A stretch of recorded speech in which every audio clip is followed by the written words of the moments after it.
चलो नालायक बच्चों, वेलकम है आपका। आज हम लोग करेंगे human capital formation in India, NCERT के सारे क्वेश्चंस। चलो देखते हैं सर। अच्छा, अभी की इंपॉर्टेंट बात देखो, मैंने ना ऊपर लिख दी है, जैसे कि अपने को पता होना चाहिए कि ये सिलेबस में हमारे मिनिमम कितने मार्क्स का है। चाहे कुछ भी हो जाए, 5 नंबर का मेरा ये वाला क्वेश्चन, इस चैप्टर से क्वेश्चन जरूर आएगा। और अगर मैक्सिमम ये बिल्कुल चैप्टर पागल हो जाए, बिल्कुल अपनी औकात से बाहर चला जाए, तो कितने चैप्टर का आ सकता है, कितने मार्क्स का आ सकता है? 20 नंबर का। अच्छा, यहाँ पे ना किसी अननोन आदमी ने एक कोटेशन लिखी हुई है, वो भी पढ़ लेते हैं। कहते dreams are not what we see while sleeping. Okay, मतलब dreams are what we keep us awake. Dream वो है जो हमें जगा के रखता है। आपको तो नींद ही बहुत आती है। चलो सर, आओ पहला क्वेश्चन देखते हैं। What are the two major source of human capital in country? अभी ये तो बड़ा सिंपल है, अपने को पता है क्या है सर। पहला इन्वेस्टमेंट इन एजुकेशन और दूसरा हेल्थ। चलो सर, पहला क्वेश्चन याद हो गया। अगला, what are the indicator of educational achievement in country? मतलब जी कैसे पता चलेगा कि हमारे देश का एजुकेशन सिस्टम ठीक हो रहा है? सर आप जाके देखो, प्राइमरी एजुकेशन का क्या लेवल है, यूथ लिटरेसी का क्या लेवल है, और अडल्ट लिटरेसी का रेट क्या है। डन। चलो सर, अब देखो मान लेते हैं कि ये क्वेश्चन आपके एग्जाम में 1 मार्क्स का आता है या फिर एमसीक्यूज में आता है, तो वहां तो आप इसका आंसर दे दोगे। लेकिन अगर ये क्वेश्चन थोड़ा सा बड़ा हो जाता है, 3 नंबर का या फिर 5 नंबर का, मे भी आ भी सकता है, तो उस केस में ना आपको ना 2 डेटा लिखने पड़ेंगे। वो डेटा आपके सिलेबस में है, ठीक है। डेटा कैसे कि पहले कैसा था, और कंपैरिजन करके आप एक नया डेटा बताओगे कि रीसेंट टाइम में कैसा होगा। ठीक, चलो आगे देखते हैं sir. Why do we observe regional differences? देखो वर्ड हाईलाइट करना, regional differences in educational attainment in India. अब क्वेश्चन क्या है कि आखिर ऐसा डिफरेंसेस हमें रीजन वाइज क्यों दिखता है, कि कोई रीजन बहुत ज़्यादा पढ़ा लिखा है, कोई रीजन कम पढ़ा लिखा है। तो सर इसके आंसर को ना हमने 3 फैक्टर्स में डिवाइड किया है। जैसे कि सर ये डिफरेंसेस ना 3 वजहों से हैं। पहली वजह है इकोनॉमिक फैक्टर। हो सकता है किसी स्टेट के पास ज़्यादा पैसा हो और किसी स्टेट के पास कम पैसा हो, तो कम स्टेट वालों ने, मतलब कम पैसे वाले स्टेट ने अपने बच्चों को पढ़ाना लिखाना सही नहीं समझा। अभी वैसे हम इसको डिटेल में भी देखेंगे। दूसरा सर पॉलिटिकल फैक्टर। अब देखो कोई स्टेट ज्यादा पढ़ा लिखा उसके पॉलिटिक स्टेबिलिटी की वजह से भी होता है। अगर सरकारें अच्छी हैं, जैसे देखो बिहार में कितनी अच्छी सरकार थी बेटा लालू प्रसाद यादव जी की, वहां पे कभी किसी को पढ़ाने पर ध्यान ही नहीं दिया गया, ठीक। लेकिन आप देखो उसके अलावा केरला वगैरह में जो गवर्नमेंट थी, वहां पे उन्होंने एजुकेशन पे बहुत ध्यान दिया। अभी देखो यूपी में कितना सही चल रहा है ना बेटा, 5,000 स्कूल्स बंद करा दिए गए। जय श्री राम। आगे, इसके अलावा ना बेटा सोशल फैक्टर्स भी ध्यान दे, इंपॉर्टेंट है। सोशल फैक्टर मतलब आप जिस स्टेट में रहते हो वहाँ का कल्चर कैसा है, वहाँ का रिलीजन कैसा है, कम्युनिटीज कैसी है, ये भी आपको सपोर्ट करती है, ठीक है। चलो अब आके एक बार डिटेल में देखते हैं बेटा। Economic factor, state with more resources to invest on education in terms of establishing educational institutions, school, college, appoint better teacher etcetera, are generally ahead, मतलब आगे होती है इन एजुकेशनल अटेनमेंट। अभी देखो अगर ये क्वेश्चन मेरे एग्जाम में आएगा तो बड़ा सिंपल है इसका आंसर। मैंने क्या बोला कि उन स्टेट के पास जिनके पास ज़्यादा रिसोर्स है इन्वेस्ट करने के लिए एजुकेशन में, इन्वेस्टमेंट इन टर्म्स ऑफ कि वहाँ पे स्कूल्स बनाए जा रहे हैं, कॉलेज बनाए जा रहे हैं और अच्छे टीचर को अपॉइंट किया जा रहा है, जनरली वो स्टेट आगे होते हैं। अब अगर आपको ऐसा लगता है कि आप इसको याद कर सकते हो तो याद कर लेना, जैसे कि केरला, पंजाब, हिमाचल प्रदेश आर अहेड, मतलब ये 3 स्टेट एजुकेशन में इन्होंने इन्वेस्ट किया, इसीलिए यहाँ के लोग ज़्यादा पढ़े लिखे हैं। लेकिन कुछ स्टेट जैसे कि बिहार, उड़ीसा, उत्तर प्रदेश, ये वो स्टेट है जहाँ पर एजुकेशन में अभी भी हम लोग बहुत पीछे हैं। तो अगर आप नाम याद कर सकते हो स्टेट का तो आपका आंसर सबसे सुंदर हो जाएगा। अच्छा अब देखते हैं sir political factor. The disparity in political will of state government to invest on education and to create better human capital also play a significant role in regional differences in educational attainment। देखो ये बड़ी general line है, आप इसको खुद भी बना के लिख सकते थे। क्या कहता है, कहता है डिस्पैरिटी इन पॉलिटिकल विल। अब इसको याद रखना इस लाइन को, डिस्पैरिटी इन पॉलिटिकल विल मतलब जो वहाँ का नेता है उसका विल किस तरीके से काम करता है, क्या वो चाहता है कि हमारे यहाँ के लोग ज़्यादा पढ़े लिखे, तो उसके हिसाब से भी हमारे देश में या हमारे पर्टिकुलर स्टेट में एजुकेशन का क्राइटेरिया सेट होता है। इसके आगे लिखा है it is the obligation of every state government. लेकिन प्राइमरी ये चीज़ कही जाती है कि जिस भी स्टेट की गवर्नमेंट होगी उसकी ये प्राइमरी रिस्पॉन्सिबिलिटी भी है कि वो एजुकेशन पे इन्वेस्ट करे, लेकिन ये लोग नहीं करते हैं। खैर अब ज़रा देखते हैं social factor. Indian is a land of diverse culture, religious and communities. every region has its own social norms and tradition. Due to this diversity, there exist regional differences in educational attainment in India. जैसे कि people of more developed region, अगर आपका state ज़्यादा developed है तो वहाँ पे आपने अक्सर देखा होगा कि हर चीज़ से ज़्यादा preference बच्चों की education पे दिया जाता है. Understand the importance of education, while socially backward region, एक ऐसा गांव जहां पे ये माना ही नहीं जाता कि पढ़ाना चाहिए या फिर लड़कियों को तो पढ़ा ही नहीं रहे, do not understand the importance of education specially for girls. There is still significant gender biasness in offering educational opportunities to male and female children across different region. और ये कह रहे हैं कि सर आज भी ये डिफरेंसेस मेल और फीमेल में देखने को मिलता है. तो सर बड़ा अच्छा क्वेश्चन था. अगर ये क्वेश्चन हमारे एग्जाम में आता है तो इसका आंसर हम लोग खुद भी ड्राफ्ट कर सकते हैं, लेकिन अगर आपने इसके आंसर को 2-3 बार पढ़ लिया, हेडिंग याद कर ली, कुछ स्टेट्स के नाम याद कर लिए, तो आपको इस क्वेश्चन में पूरा मार्क्स मिल जाएगा. अच्छा, अब ये क्वेश्चन ना हमेशा से फेवरेट रहा है, एग्जाम में आता रहता है. जैसे कि bring out the difference between human capital and human development. अभी आप ऐसे समझो, जब आप किसी कंपनी में नौकरी करोगे ना बेटा, और वो कंपनी अगर आपको ये कहती है कि आप ये वाला कोर्स कर लो, या आपके इस वाले एजुकेशन के लिए या आपके एमबीए के लिए हम पैसा दे रहे हैं, तो वो नहीं चाहते कि आप ह्यूमन डेवलपमेंट बनो. उनके लिए आप कैपिटल हो और वो उस कैपिटल को बढ़ाना चाहते हैं. बहुत ध्यान से ऐसे समझना, बहुत ध्यान से ऐसे समझना कि जब आपके माँ बाप आपको पढ़ाते हैं तो वो आपको ह्यूमन कैपिटल नहीं बनाते, वो आपका डेवलपमेंट कराते हैं. अब इस सेंस को हमेशा याद रखना. उसके बाद अगर इसके आंसर को पढ़ोगे तो आपको समझ में आएगा. क्या याद रखना है कि माँ बाप जब हमें पढ़ाते हैं तो वो हमें ह्यूमन के डेवलपमेंट के लिए पढ़ाते हैं, लेकिन सोसाइटी हमें कैपिटल की तरह देखती है. आओ आंसर देखते हैं. सबसे पहले human capital, it consider education and health as a mean to increase labour productivity. लेकिन माँ बाप को थोड़ी ना चाहिए आपसे पैसा, वो इसलिए थोड़ी ना पढ़ा रहे हैं आपको. देखो डेवलपमेंट में it is based on the idea that education and health are integral to human wellbeing, since only when people have the ability to read and apply their knowledge to derive maximum benefit, they will able to lead a long and healthy life. तो माँ बाप आपके अच्छी life के लिए और लंबी उम्र के लिए आपको पढ़ाते और आपके हेल्थ पे ध्यान देते हैं. लेकिन अगर ह्यूमन कैपिटल बनाने की बात हो रही है तो उसका मतलब आपकी प्रोडक्टिविटी को बढ़ाना है कि अगर मैं आप पे इन्वेस्ट करके पहले 100 रुपये कमाता था तो अब मैं आपसे 200 रुपये कमाने लग जाऊँ. डन. अगली लाइन देख लेते हैं बेटा. ह्यूमन कैपिटल में इट इज़ नैरो कंसेप्ट. चलो सर मुझे ये याद हो गया कि ये नैरो कंसेप्ट है, मतलब बहुत बड़ा नहीं सोचता है. Which treats human being as a mean to achieve an end. Okay, ये तो ह्यूमन के एक तरीके से एंड से यूज कर रहा है. Is higher productivity falling which the investment is not considered to be productive. लेकिन अगर मान लेते हैं कि मैंने अपने बच्चे को पढ़ाया, मान लेते हैं, मैं माँ बाप की बात नहीं कर रहा, मैं अपनी बात कर रहा हूँ. जैसे मान लेते हैं मैं आपके ऊपर मेहनत करता हूँ, आप पढ़े, बहुत मेहनत की, लेकिन फिर भी आप वो रिजल्ट नहीं ला पाए जो मैंने चाहा, तो इसका मतलब मैं क्या मानूंगा, भाई मेरी मेहनत बेकार, मेरी मेहनत बेकार गई. लेकिन अब अगर आपके माँ बाप के पर्सपेक्टिव से सोचे ना, तो उनके लिए क्या चाहिए, कोई बात नहीं सर, हमारा बच्चा कम से कम कुछ बन तो गया, तो सर ये हुआ development. It is a broader concept which considered human being as end in themselves. वो कहते हैं इसे खुद में ही पर्याप्त है. Human welfare can be achieved through investment in education and health. It considered welfare a right of every individual irrespective of their contribution to the labor productivity. ये कहते हैं कि सर पढ़ने का अधिकार हर बच्चे को है, हेल्थ का अधिकार हर बच्चे को है. ठीक है, इससे कोई फर्क नहीं पड़ता कि बच्चा आगे चल के कुछ बना या नहीं बना, नहीं भी बना कोई बात नहीं सर, कम से कम हमने उसका डेवलपमेंट तो करा दिया. डन. तो ये दोनों बहुत अलग कंसेप्ट है, लेकिन एग्जाम में आता है. देखो सर किस तरीके से आता है. अभी आपने ऊपर पढ़ा ना, अब देखो ये क्या कहता है क्वेश्चन. कहता है how is human development is broader term.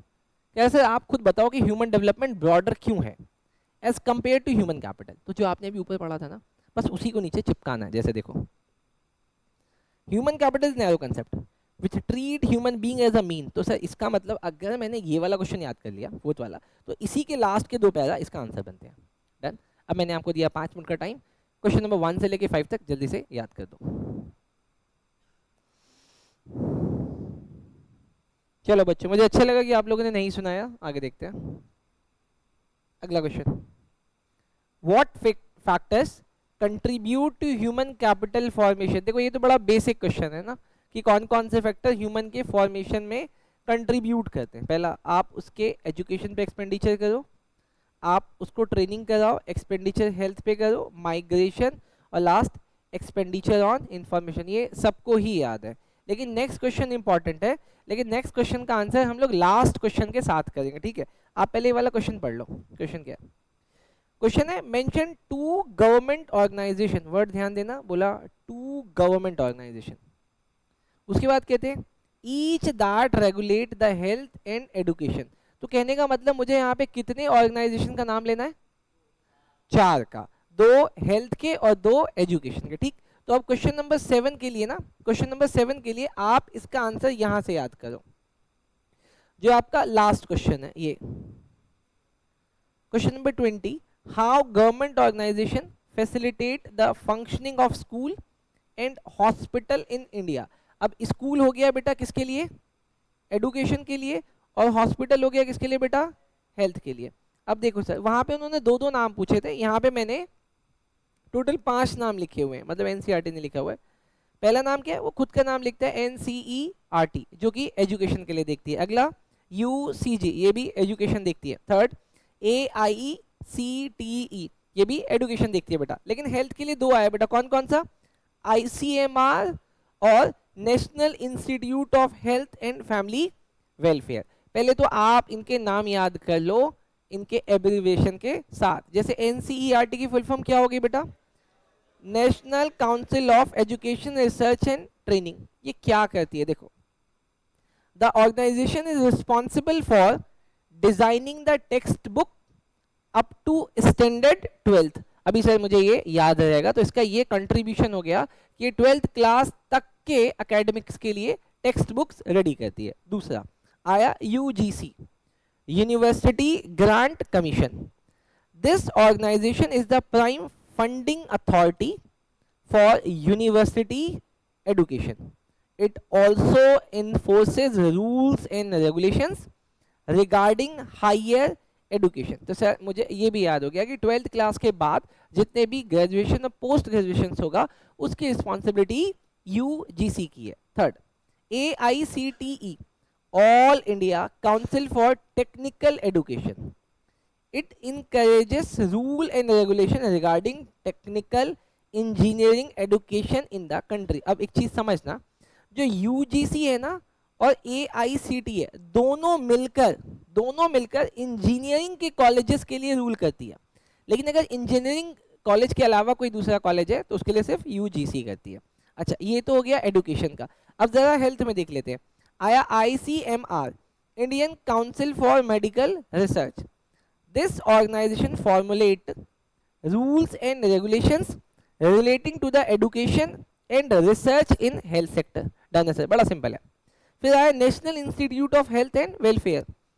This organization is responsible for promotion of health and family welfare programs. तो अभी मुझे ना 2 बातें याद होती है कि ICMR फॉर्मुलेट करता है रूल्स एंड रेगुलेशन, लेकिन national institute of health and family welfare ये प्रमोट करता है कि आपको हेल्थ पे ध्यान रखना है। हेल्थ पे अगर ये सारी चीजें होती तो आपको यहाँ से इलाज कराना है, मतलब ये प्रमोशन का काम करता है।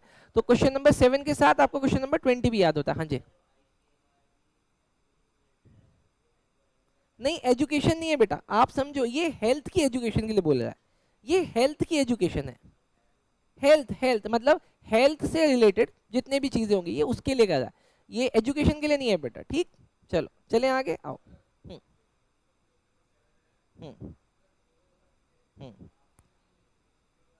और एक उसका बताया बेटा, मुझे प्रॉब्लम पता है इसीलिए मैंने इसके आंसर को यहाँ पे रीड नहीं करवाया बेटा, और ये मेरा आंसर नहीं है, ये एनसीईआरटी का आंसर है बेटा, ठीक। चलो सर, तो क्वेश्चन नंबर 7 के बाद आके देखो question number 8। Education is considered an important input for development of a nation. अब ये पहला आया कि अगर किसी नेशन का डेवलपमेंट कराना है तो उसके लिए एजुकेशन इंपॉर्टेंट है। फिर अगला क्वेश्चन आता है how.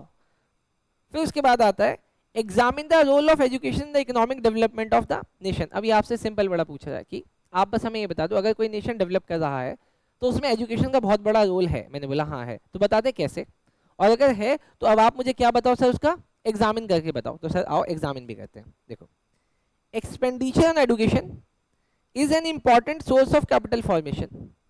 Education is an important source of human capital formation because, तो मतलब एक्चुअल आंसर तो यहीं से शुरू हुआ है पहला, it generates technical skill and create man power which is suited for improving labour productivity. अब ध्यान से समझना, मतलब अगर बिना पढ़ा लिखा आदमी है ना तो वो भी लेबर बनेगा लेकिन उस प्रोडक्टिविटी से काम नहीं कर पाएगा, लेकिन पढ़ा लिखा आदमी टेक्निकल स्किल लेके आएगा और ज्यादा प्रोडक्टिविटी से काम करेगा। डन, समझे क्या?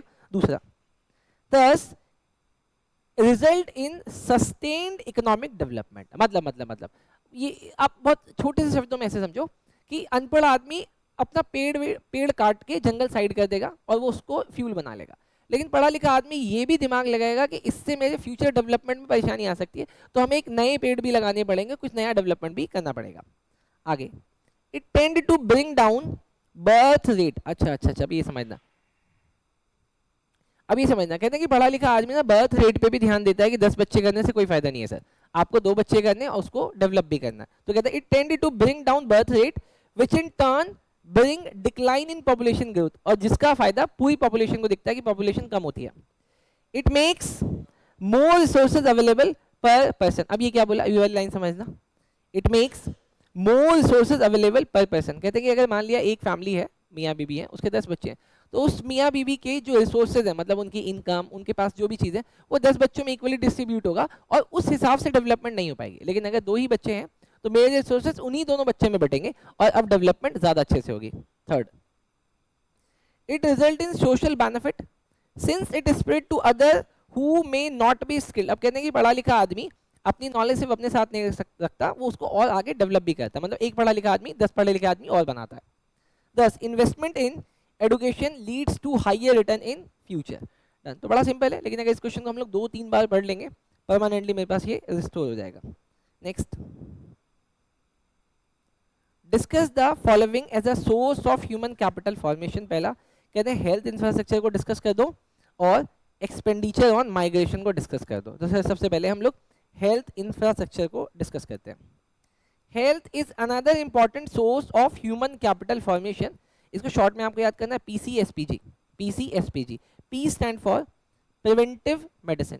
प्रिवेंटिव मेडिसिन का मतलब बीमारी के होने से पहले ही इसका इलाज कर लिया जाता है। जब आप बचपन में होगे तो आपको बहुत सारी वैक्सीनेशंस लगी थी, वो वैक्सीनेशन इसलिए लगी है कि बड़े होने के बाद आपको कोई ऐसी बीमारी ना हो जो हो सकती है, लेकिन उस वैक्सीनेशन के बाद अब वो बीमारी होगी नहीं। तो पहला हो गया प्रिवेंटिव। दूसरा होता है बेटा क्यूरेटिव। क्यूरेटिव का मतलब अब आपको बीमारी हो गई है, अब इसका इलाज करना है, medical intervention during illness. Third होता है बेटा सोशल मेडिसिन। अब सोशल मेडिसिन इन दोनों से अलग है, सोशली भी आपको हाइजीनिक रहना है, ठीक रहना है, जैसे कि स्प्रेड ऑफ हेल्थ लिटरेसी, कि आपको स्वस्थ रहना चाहिए, नहाना धोना चाहिए।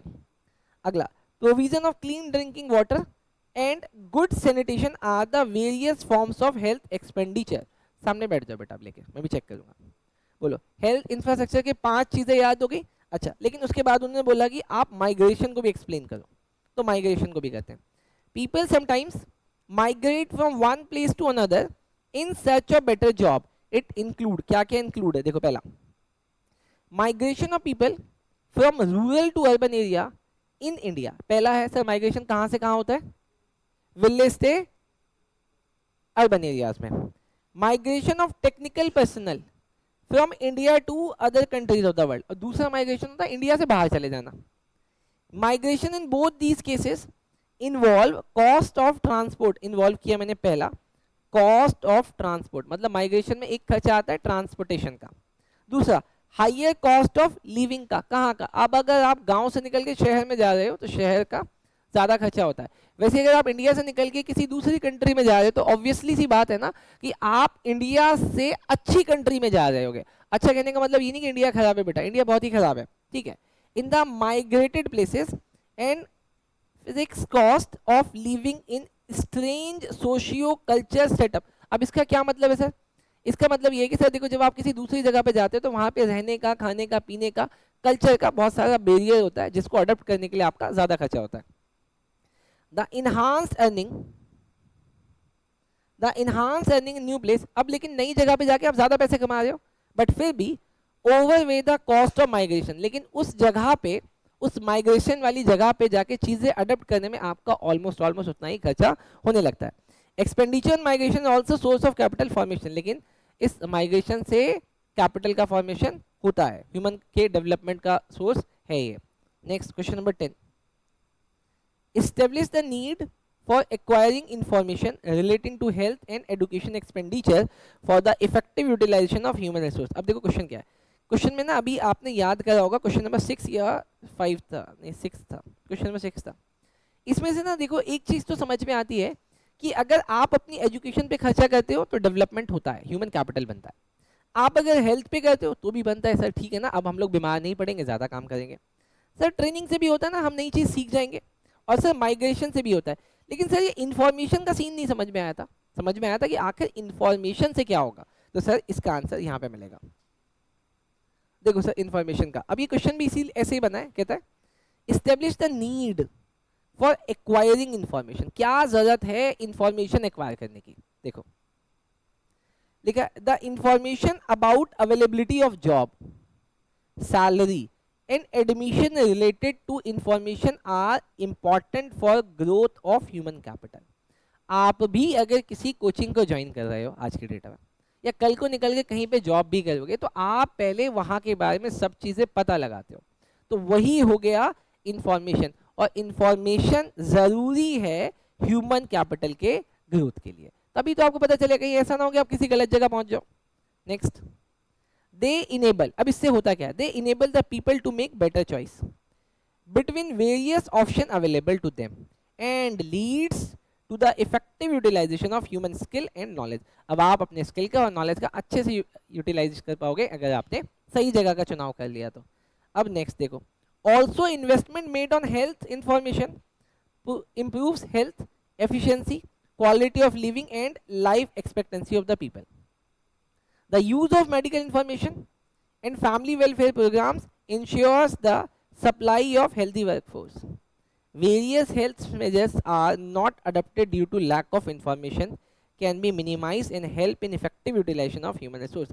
अभी लास्ट पैराग्राफ में वो ये कह रहा है, देखो कि अगर आप इंफॉर्मेशंस पे ध्यान नहीं दोगे तो हो सकता है कुछ ऐसी चीज जिससे आपका बेटरमेंट हो सकता था, आपके लिए वो अच्छा हो सकता था, लेकिन ड्यू टू लैक ऑफ बहुत सारी चीजें, जैसे इंफॉर्मेशन का अभाव है या फिर मेरे पास इतने अच्छे रिसोर्सेज नहीं कि आप तक वो इन्फॉर्मेशन पहुंच पाए, इससे हमारा ह्यूमन कैपिटल खराब हो जाता है। लेकिन अगर आपके इंडिया में या आपकी कंट्री में इंफॉर्मेशंस ठीक रहेगा तो इससे आपका एजुकेशन का लेवल और हेल्थ का लेवल और अच्छा होगा। तो अभी तक हमने 1 से लेकर टोटल 10 तक क्वेश्चन याद कर लिए, और क्वेश्चन नंबर 7 के लिए हमने उसको रिप्लेस किया है क्वेश्चन नंबर 20 से। ठीक, अब ये 10 क्वेश्चन मैं आपसे सुनूंगा, आपको दिया फिर से 5 minute.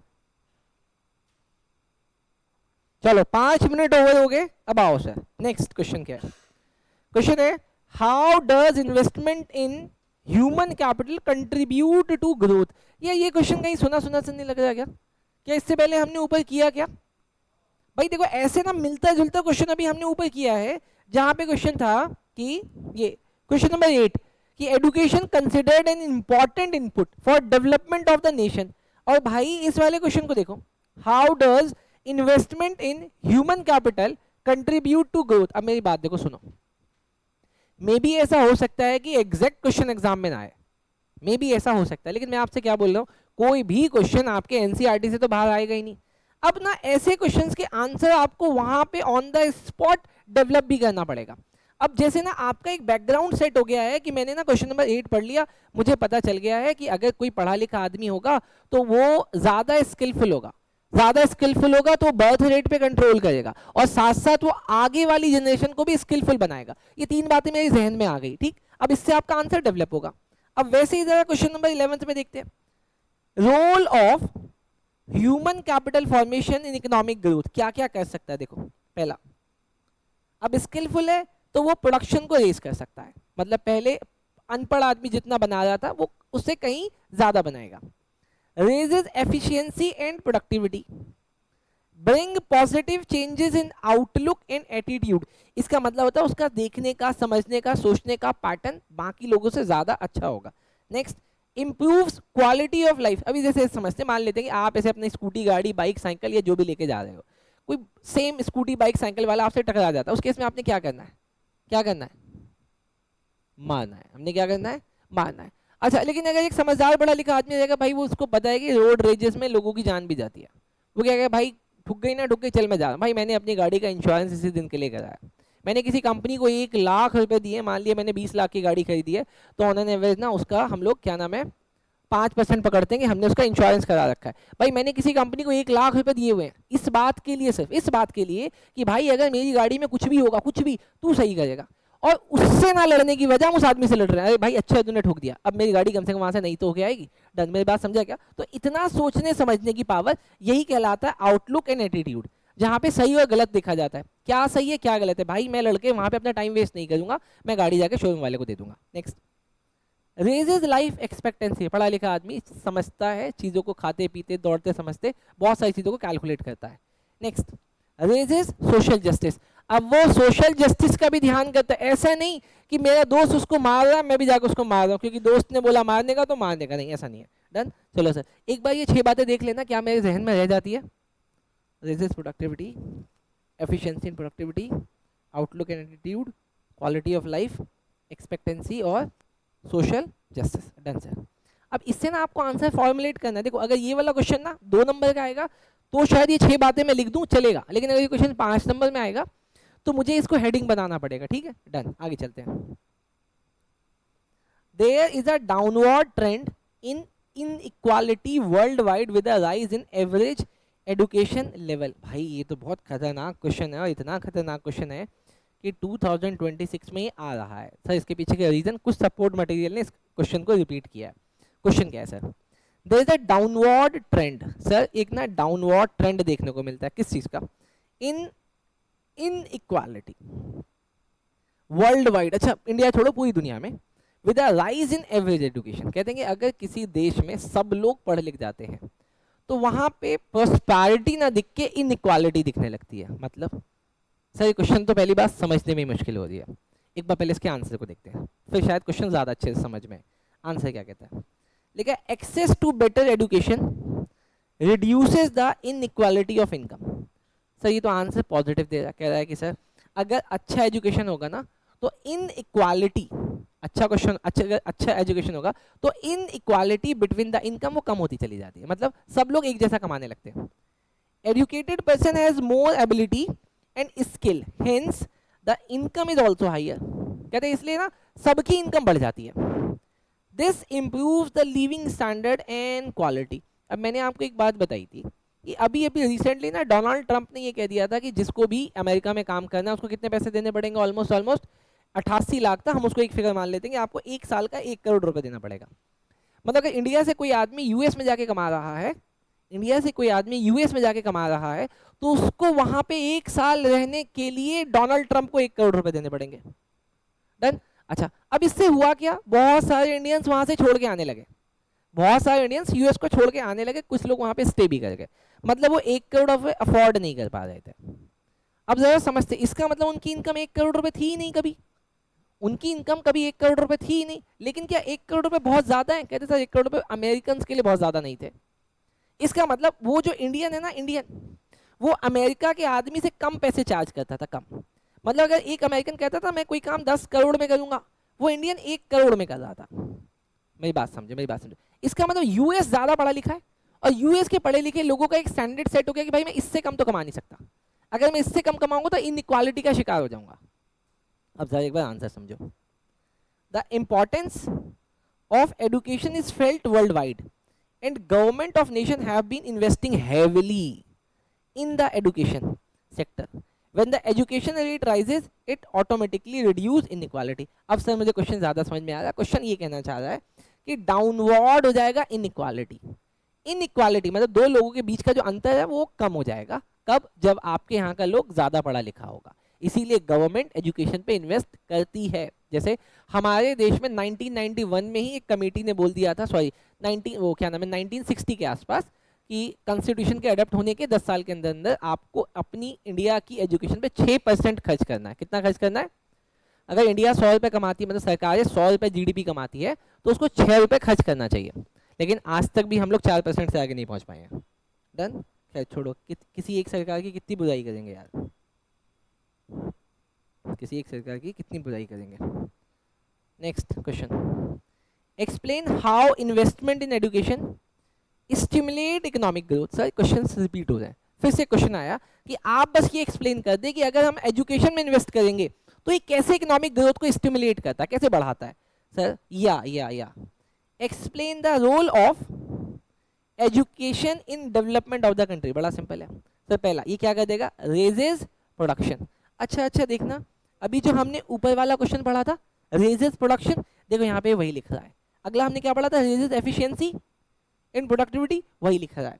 Bring positive change outlook इन एटीट्यूड, वही लिख रहा है। इंप्रूव क्वालिटी ऑफ लाइफ, वही लिख रहा है, लेकिन अब के एक्सप्लेन करके लिख दिया, अब के एक्सप्लेन करके लिख दिया। अब सर एक्सप्लेनेशन देख लेते हैं। रेजेस प्रोडक्शन, देखो knowledgeable and skilled worker can make better use of resources at their disposal. It will increase production in the economy. An educated and trained person can apply his knowledge and skill at farm, factory and office to increase production. कहते हैं वो अपनी बुद्धि हर जगह लगा लेगा। अगर आप पढ़े लिखे आदमी को बोलोगे ना कि सर ये वाला आदमी ये काम 1 घंटे में कर रहा है, मैं तुझे हायर कर लूंगा, अगर तू वो वाला काम उससे कम घंटे में करेगा तो अपना दिमाग जरूर चलाएगा और कुछ ना कुछ करके उस काम को कम समय में करने लग जाएगा। अगला, raises efficiency and production. Investment in education increases efficiency and productivity. कम से कम वो आपको सोचने की पावर तो देता है। देखो जी मैं बड़ा सिंपल एग्जांपल बताता हूँ। जैसे मैं अगर अपने ऑफिस को ये बोलूँगा ना कि यहाँ से जाओ वो रजिस्टर उठा के ले आओ, उठा के ले आएगा। फिर मैं उसको बोलूँगा यहाँ से ले जाओ वो रजिस्टर वहाँ पर तो रख देगा। वो एक बार भी नहीं सोचेगा मंगाया क्यों था सर, जब रखवाना था तो मंगाया क्यों था, मुझसे एक बार भी सवाल नहीं करेगा। लेकिन मे बी मैं आपसे बोलूँ ना कि बेटा ये वाला वीडियो है, ये वाला वीडियो आज जाके देख लेना, और उसमें मूवीज चल रही, आप मेरे से सवाल पूछोगे सर क्यों देखना है ये, एग्जाम का टाइम में कुछ पढ़ने वाली चीज़ देखने के लिए बोलो ना, इसका मतलब आप थोड़े से समझदार हो। लेकिन हो उल्टा रहा है, मैं कुछ देखने के लिए बोलता हूँ, आप कुछ और ही देख रहे हो। खैर, bring positive changes in outlook and attitude. Knowledgeable and skilled people have modern, बेटा ये मॉडर्न नहीं है, modern outlook and attitude that they make rational choice in respect of the place and job। क्या बात है भाई, तुम ये क्यों नहीं अप्लाई कर रहे? अच्छा तुम लोग पढ़े लिखे नहीं हो। क्या है सर, जो पढ़ा लिखा आदमी होगा ना वो रैशनल चॉइस लगाएगा। रैशनल चॉइस जगह की, जॉब की, हर चीज में रैशनैलिटी दिखाएगा, क्या सही है मेरे लिए और मेरे लिए क्या गलत है। क्यों भाई, सही बात है ना। जैसे कोचिंग की छुट्टी करना सही है गलत, गलत, बट फिर भी मैंने कल किया। डन, आओ आगे। Improve quality of life. Education improve quality of life as it provide better job, high income and improves health. Then अभी कल रात को मैंने ना एक बड़ा इमोशनल सा मैसेज कर दिया ग्रुप में। बाद में विकास सर कहे तुम पागल हो क्या, ऐसी बातें ग्रुप में लिखते। मैंने कहा भाई मैं बहुत ज़्यादा सैड था, कुछ समझ में नहीं आ रहा था, इसीलिए मैंने भेज दिया। वो मेरे से कहते डिलीट करो, रात के 3 बजे मुझसे कह रहे डिलीट करो, वो डिलीट नहीं हो रहा।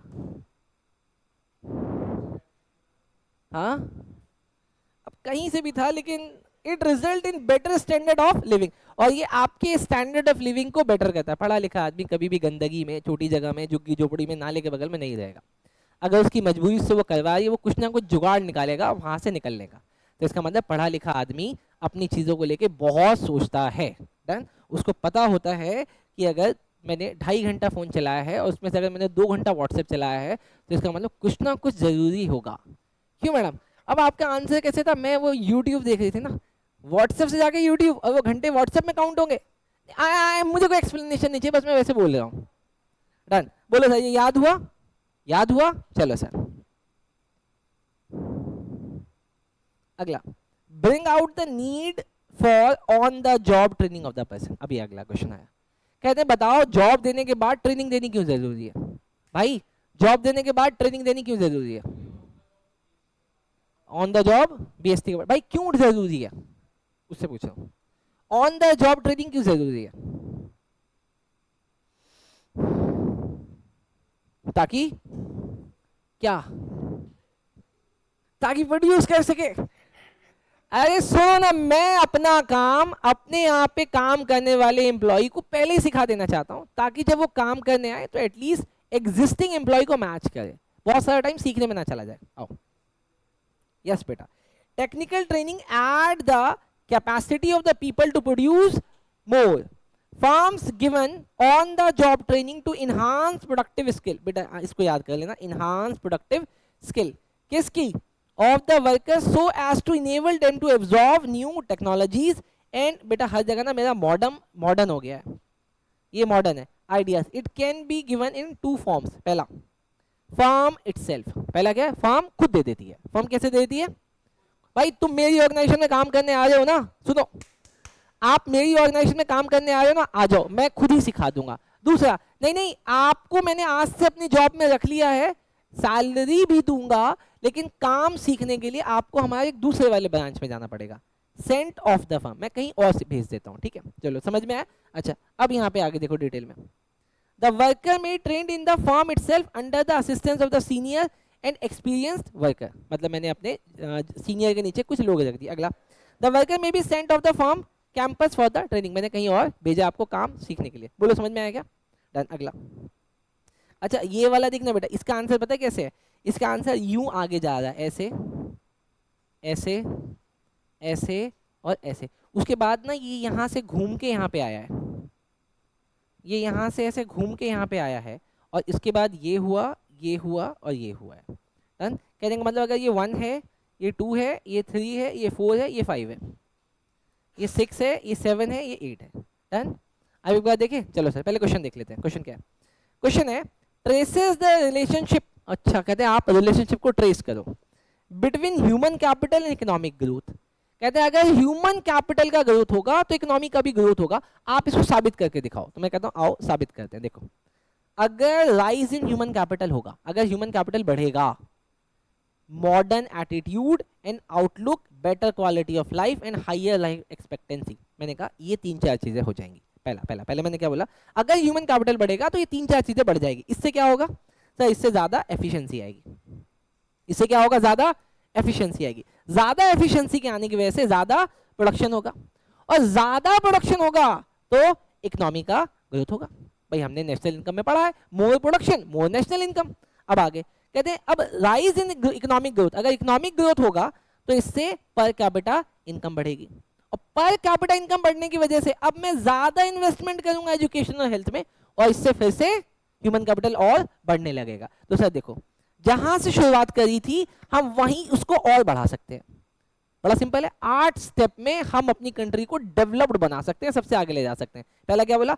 आप ह्यूमन कैपिटल में बढ़ाओ. इससे क्या बढ़ेगा? एटीट्यूड बढ़ेगा, बेटर क्वालिटी आएगी, लाइफ एक्सपेक्टेंसी बढ़ेगी, इससे एफिशिएंसी बढ़ेगी, एफिशिएंसी से प्रोडक्शन बढ़ेगा, प्रोडक्शन बढ़ने की वजह से इकोनॉमी में ग्रोथ होगा, इकोनॉमी की ग्रोथ होने की वजह से पर कैपिटा इनकम बढ़ेगी, और अब हम ज्यादा इन्वेस्टमेंट कर पाएंगे एजुकेशन और हेल्थ में, और इससे और ह्यूमन कैपिटल बनेगा. डन. बोले याद हुआ? डन सर, ये 8 स्टेप याद कर लेना. अगला question, discuss the need for promotion या promoting women's education in India. मुझे तो समझ में नहीं आता कि आज की डेट में भी हमें ये क्वेश्चन पढ़ना पड़ता है. भाई सोच, हम 2025 में और आज भी हमें ये क्वेश्चन पढ़ना पड़ता है कि बताओ क्या जरूरत है ह्यूमंस को, वुमेन्स को पढ़ाने की? तुम्हारे हिसाब से जरूरत है? क्यों?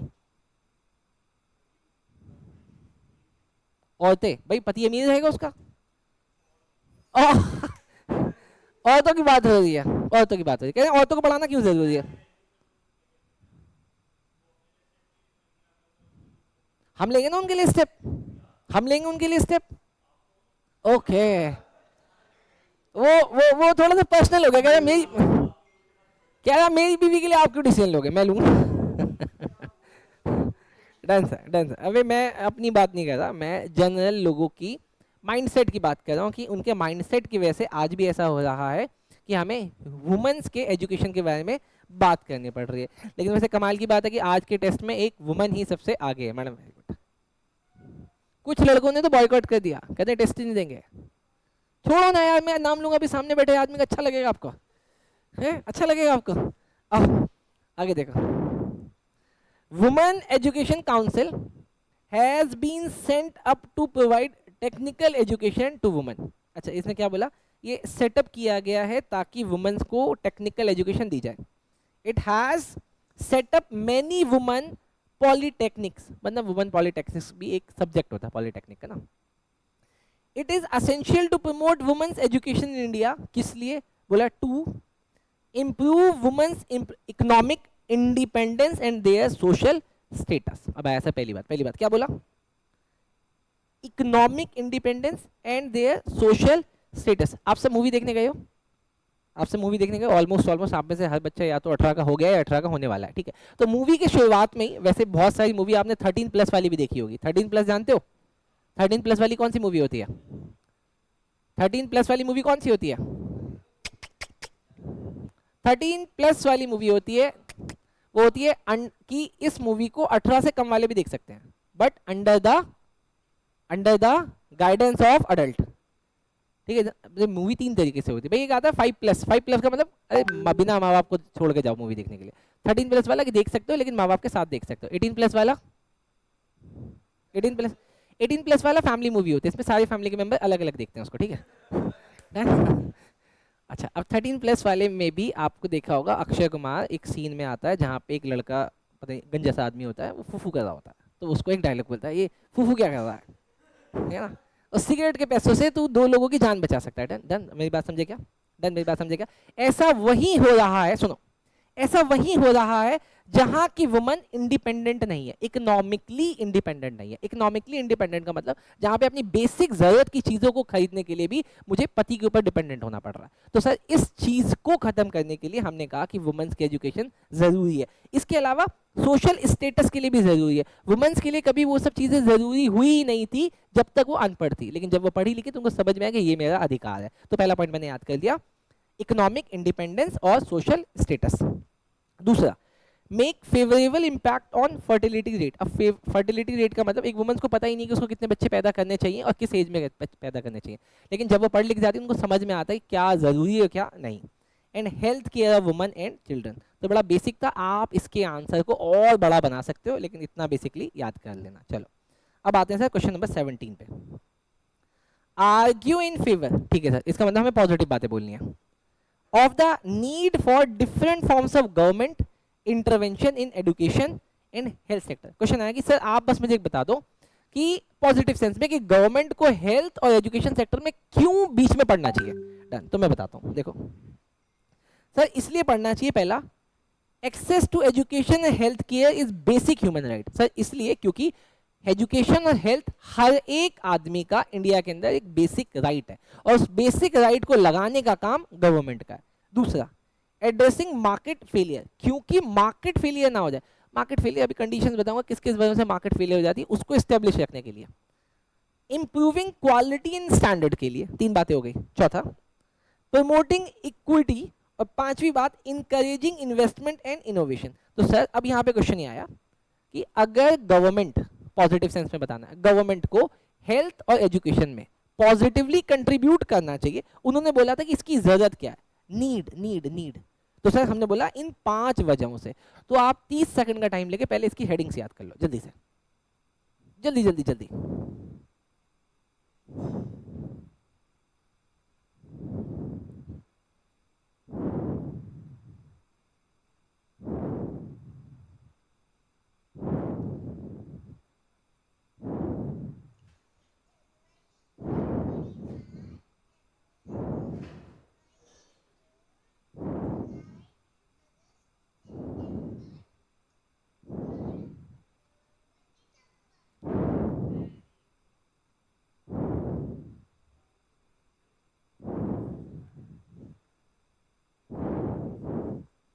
डन जनाब, चले आओ चलते हैं।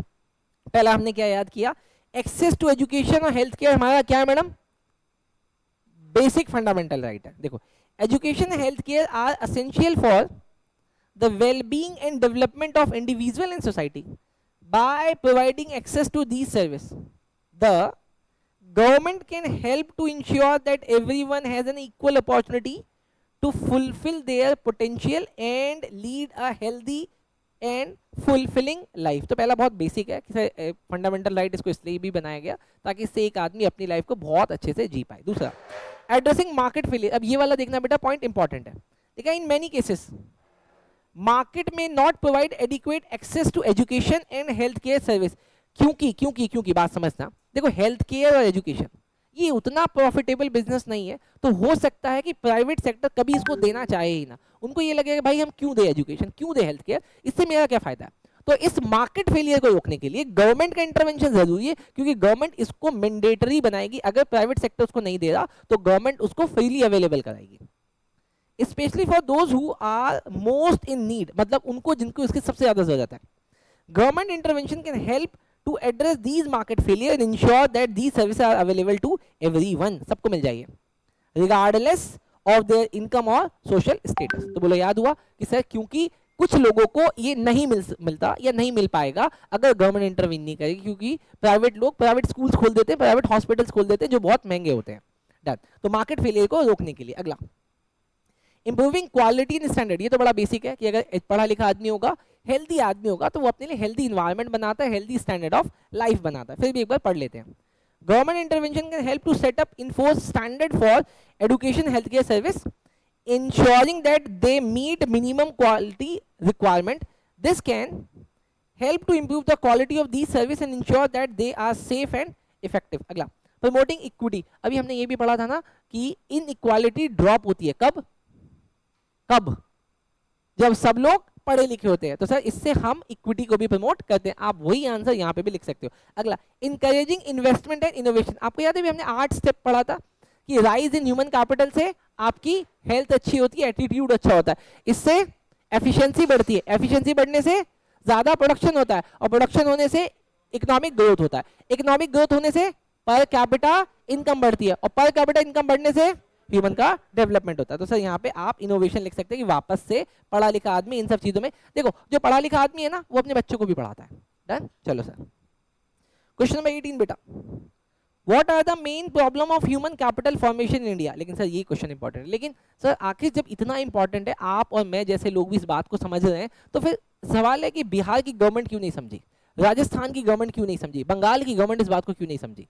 सर देखते हैं सर, हमेशा प्रॉब्लम समझना ही नहीं होता, कई बार कुछ और भी फैक्टर्स होते हैं, जैसे कि पहला फैक्टर है राइजिंग पॉपुलेशन, कि इतनी बड़ी पॉपुलेशन को शायद वो गवर्नमेंट कंट्रोल नहीं कर पाई. जैसे मैं समझाता हूँ, इंडिया इतना बड़ा है जिसकी पॉपुलेशन 140 करोड़ है, लेकिन आप पता है दुनिया में कुछ ऐसी भी कंट्री है जिसकी पॉपुलेशन हमारे उत्तर प्रदेश जितनी भी है बेटा, जैसे दिल्ली जितनी भी गवर्नमेंट मतलब पॉपुलेशन के लोग हैं. तो सोचो वहाँ की गवर्नमेंट को, वहाँ की ऑस्ट्रेलिया की पॉपुलेशन सिर्फ 14 करोड़ लोग है, मतलब हमारे यूपी से भी बहुत कम है. तो इसका मतलब कई बार पॉपुलेशन भी प्रॉब्लम बन जाती है कि एक आदमी पूरे देश को ठीक से नहीं चला पा रहा है. तो पहला प्रॉब्लम आई राइजिंग पॉपुलेशन. दूसरा लॉन्ग टर्म प्रोसेस, लिए एजुकेशन और हेल्थ एक लॉन्ग टर्म प्रोसेस है. जैसे कि मैं आपको एक बात बताता हूँ, एक बड़ी बेसिक सी चीज है हमारे बोन्स के लिए, इसका नाम है कैल्शियम, कि अगर हमारी बॉडी में कैल्शियम रहेगा तो मेरे बोन्स स्ट्रांग रहेंगे. डन डन, मेरी बात समझेगा सर, बड़ा सिंपल है. लेकिन आपको पता है ये कैल्शियम अगर आपको ऐसा लगता है जैसे जिस टाइम आप बॉर्न हुए और बॉर्न होने से लेकर 7 से 10 साल तक आपको कैल्शियम की रिक्वायरमेंट होती है, अगर आपने उस टाइम पे कैल्शियम की रिक्वायरमेंट पूरी कर ली, मतलब अगर आप दूध वगैरह पीते हो, टाइमली ये सब चीजें लेते हो, तो आपको कैल्शियम मिल जाएगा. लेकिन आपको लगता है ना कि अगर आप 12-15 साल की हो गए, अब दूध पीना शुरू किया, जब आपको इसकी क्वालिटीज पता चली, तो भाई उतना बेनिफिट नहीं होता. डन, समझे क्या? तो सर इसका मतलब ये लॉन्ग टर्म प्रोसेस है. और आपको पता है कि 22-23 साल में आप पढ़े लिखे होने चाहिए तभी आपको जॉब मिले, लेकिन आपको पढ़ाई की समझ ही 18 साल के बाद आई, जब आप पी आनंद अकेडमी में हो, पढ़ना भी जरूरी है. डन, आगे high regional and gender inequality. किसी देश में, किसी स्टेट में अगर इनइक्वालिटीज है, किसको लेके, जेंडर को लेके, रीजन को लेके, तो वो भी एक प्रॉब्लम है. Brain drain. अब ब्रेन ड्रेन का मतलब है सर मैंने बहुत मेहनत से यहाँ के लोगों को पढ़ाया, ये सोच के कि ये अपनी आगे की जनरेशन को पढ़ाएंगे, पर ये साले भाग गए बाहर, मतलब अपनी नॉलेज को लेके इंडिया से बाहर चले गए. Insufficient on the job training in agriculture. Agriculture की एक प्रॉब्लम है कि वहाँ के वर्कर्स को कभी अच्छे से ट्रेन ही नहीं किया गया, मतलब हर जगह ट्रेनिंग अच्छी है, बस एग्रीकल्चर में ही ट्रेनिंग अच्छी नहीं, इसलिए वहाँ पे कभी भी तुमको बहुत ज़्यादा टेक्निकल या अपग्रेडेशन चीज़ें नहीं दिखती. हाई पॉवर्टी लेवल, बहुत ज़्यादा गरीबी भी हमारे देश की एक प्रॉब्लम है. तो ये बेसिक्स है, पहले इसकी हेडिंग्स याद कर लो, और इसका कंटेंट भी बड़ा इजी है, अगर आप खुद से भी चाहोगे तो इसको लिख सकते हो, बहुत ज़्यादा टेक्निकल नहीं है, लेकिन एक बार इसकी हेडिंग्स को याद करो. बहुत बढ़िया बेटा, बताना. पहला rise in population, long term process, brain drain, high regional and gender inequality, high poverty rate, lack of ना या insufficient. देखो बेटा question number 19, in your view, क्या बात है, इसका आंसर तुम दोगे, आपका व्यू चाहिए. In your view, is it essential for the government to regulate the fee structure in education and health care institution? अगर ऐसा है तो क्यों? बताओ अगर ऐसा है तो क्यों? देखो मैं आपको बहुत अंदर की बात बताता हूँ, हो सकता है कि ये अगर इधर उधर कहीं पता चल जाए तो मुझे जेल भी हो सकती है। मैं बताता हूँ बड़ा बेसिक, सुनो। जब दिल्ली के अंदर आपकी गवर्नमेंट थी ना, तो बहुत सारे प्राइवेट स्कूल्स की फीस पे एक कैप लगा दिया गया था कि आप इससे ज़्यादा फीस नहीं ले सकते। इस वजह से क्या हुआ था कि बहुत सारे मतलब नीचे के लोग भी प्राइवेट स्कूल्स को अफोर्ड करने लग गए थे, और उन्होंने स्कूल्स में एक टैग भी लगाया था कि इतने परसेंट तक आपको अंडर प्रिविलेज बच्चों को, या फिर उसको हम लोग बोलते हैं ना वीकर सेक्शन के बच्चों को रखना पड़ेगा। लेकिन एकदम से क्या हुआ कि बीजेपी आपकी गवर्नमेंट जाने के बाद इन स्कूल्स ने अपनी फीस को हाइक करना शुरू कर दिया, जिसका मतलब वो वाली सरकार ठीक काम कर रही थी। अब देखो सर आंसर में क्या लिखते हैं, yes government intervention is necessary, क्योंकि अगर नहीं होगा तो प्राइवेट स्कूल सिर्फ किसको सर्व करेंगे, पैसे वाले लोगों को। प्राइवेट हॉस्पिटल्स किसको सर्व करेंगे, पैसे वालों को। Necessary in regulating the fee structure in India and education to maintain uniformity, पहला रीजन यूनिफॉर्मिटी के लिए। दूसरा टू हैव अकाउंटेबिलिटी, जवाबदेही रहे। और तीसरा to help poor people. Done. और ये 20th वाला क्वेश्चन हम लोग कर चुके थे। ठीक, चलो यहाँ पे चैप्टर कंप्लीट हो गया। अभी अपन नेक्स्ट चैप्टर शुरू करेंगे, लेकिन उससे पहले आप मुझे सब सुनाओगे। डन, चलो सर, थैंक यू।